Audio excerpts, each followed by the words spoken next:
Nesse módulo, iremos falar sobre orçamento da cultura e economia criativa. Mas para facilitar a compreensão de vocês, a gente vai falar desses termos e explicá-los individualmente. Então, quando a gente for conversar sobre economia da cultura, primeiro a gente vai saber o que é economia. Da mesma forma, quando a gente for aprender sobre orçamento da cultura, primeiro a gente vai saber o que é orçamento. Mas por que aprender sobre orçamento público? Aprender sobre orçamento é importante porque não haverá efetivação de políticas públicas sem recursos. E a gente já viu isso quando a gente estudou políticas públicas culturais. Lembram dos editais? Pronto, os editais são um exemplo.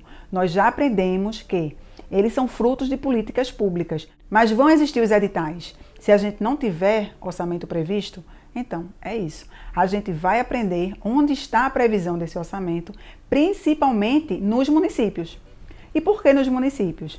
Porque está mais próximo da gente. E quando a gente começa a mudar o orçamento na nossa cidade, a gente começa a mudar o orçamento da cultura no Brasil. Um gestor público pode ser cheio de boas intenções, pode ter espírito coletivo, possuir diversas outras qualidades, mas para ele iniciar o seu trabalho e respeitar todas as etapas da formulação, implementação, execução das políticas públicas, como a gente já viu nos módulos anteriores, ele vai precisar dos recursos. Sem os recursos, ele não consegue executar nem fazer manutenção de políticas públicas. Por isso é que o orçamento é tão essencial para assegurar a continuidade dos serviços e garantir os nossos direitos. A população, por sua vez, pode acompanhar o orçamento público a partir do seu território, da sua cidade, por meio de mecanismos legais. E a gente vai conversar sobre cada um deles daqui a pouco. A gente vai aprender que o orçamento deve ser construído de forma participativa. Algumas áreas, como por exemplo a educação e a saúde, elas já possuem um orçamento mínimo obrigatório previsto em leis. Outras áreas já estão previstas em lei, mas elas precisam de uma cobrança mais incisiva por parte da população. E uma delas é a cultura, que principalmente em cidades do interior é muito confundido com apenas a promoção de eventos. Existem alguns marcos legais que fixam um percentual mínimo do orçamento para a cultura. Segundo a Unesco, a meta do investimento em cultura deveria ser de 1% do orçamento federal. Além desses, são vários outros motivos que precisam ser considerados para a gente aprender mais sobre o orçamento público e os seus benefícios. Sem recursos, a política construída só vai servir para tirar foto e fazer a publicidade política.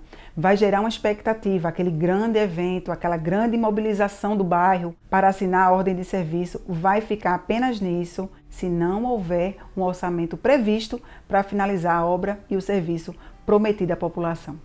Mas então, o que é o orçamento? O orçamento público é o instrumento utilizado pelo governo para planejar a utilização do dinheiro arrecadado com os tributos. E os tributos são o quê? São os impostos, as taxas, as contribuições de melhoria, entre outros. E é por meio do orçamento que o governo relaciona as receitas e as despesas e planeja seus gastos e seus investimentos. Certamente não é algo fácil, algo simples de fazer. Vamos pensar nas dificuldades que nós temos em administrar as despesas de nossa casa. Agora imaginem o Brasil, com mais de 200 milhões de habitantes, territorialmente, socialmente e economicamente desigual.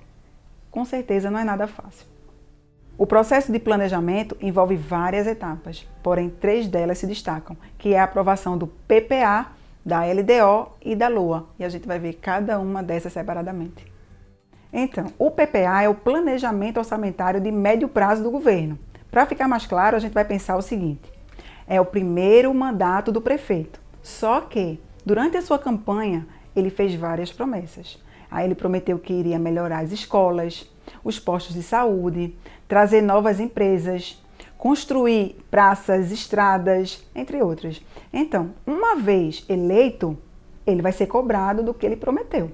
E é por isso que ele precisa elaborar o seu planejamento, o seu plano de governo, que terá a finalidade de relacionar as obras e as ações que ele prometeu no período de campanha.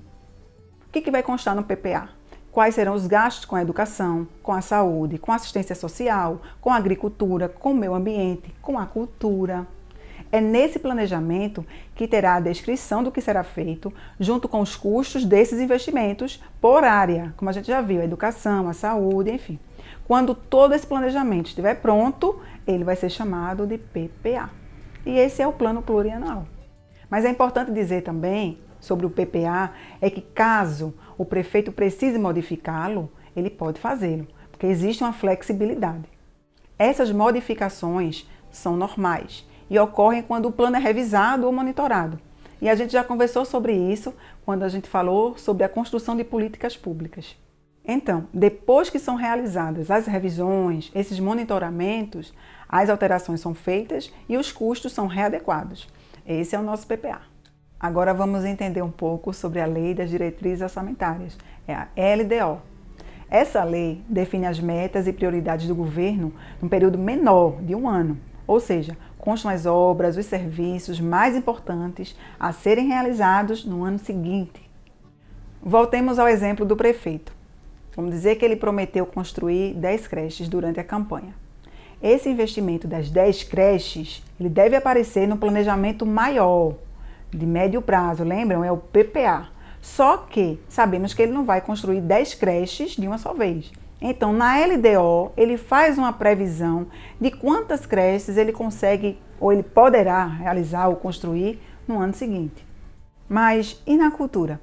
Em relação à cultura, acontece da mesma forma. A LDO vai descrever o total de gastos para o setor cultural no ano seguinte, ou seja, quais os custos, os investimentos em ações, em obras e programas que serão realizados e priorizados no ano seguinte. Será que haverá a construção de um teatro? Ou a compra de um terreno para a construção de um teatro? Será que haverá a construção de um palco na praça? Uma concha acústica? Eita, que quando a gente fala de palco, de praça, os olhinhos chegam a brilhar, né? Ou será que os gastos apenas se referem à folha de pagamento? Existe previsão para a contratação de empresa de palco, de som, de iluminação? O custo com fogos está alto, está baixo? Será que os gastos se limitam com os ciclos festivos? Ou seja, os custos que tem na LDO apenas vão cobrir o São João, o Natal, o Carnaval, a festa do padroeiro? Enfim. E por último, a LOA, a Lei Orçamentária Anual. A Lei Orçamentária Anual, ela autoriza o Poder Executivo a executar os gastos. O prefeito não pode gastar o que não está previsto na LOA. Quando ocorre a existência do novo gasto, o prefeito terá que fazer um novo ajuste no planejamento, enviar para aprovação na Câmara e só depois aprovado o novo valor é incluído e aí o prefeito fica autorizado a fazer ou a realizar o novo gasto. A LOA autoriza os gastos que serão realizados por etapas, todos aqueles que estão previstos no plano maior do governo, que é o PPA, para que ele seja de fato realizado. Em nível municipal, essas 3 etapas do orçamento público, ou essas 3 leis orçamentárias, PPA, LDO e a LOA, para que tenham validade, elas precisam obrigatoriamente passar por aprovação na Câmara Municipal. Já a nível federal, o presidente envia as leis orçamentárias para o Congresso Nacional.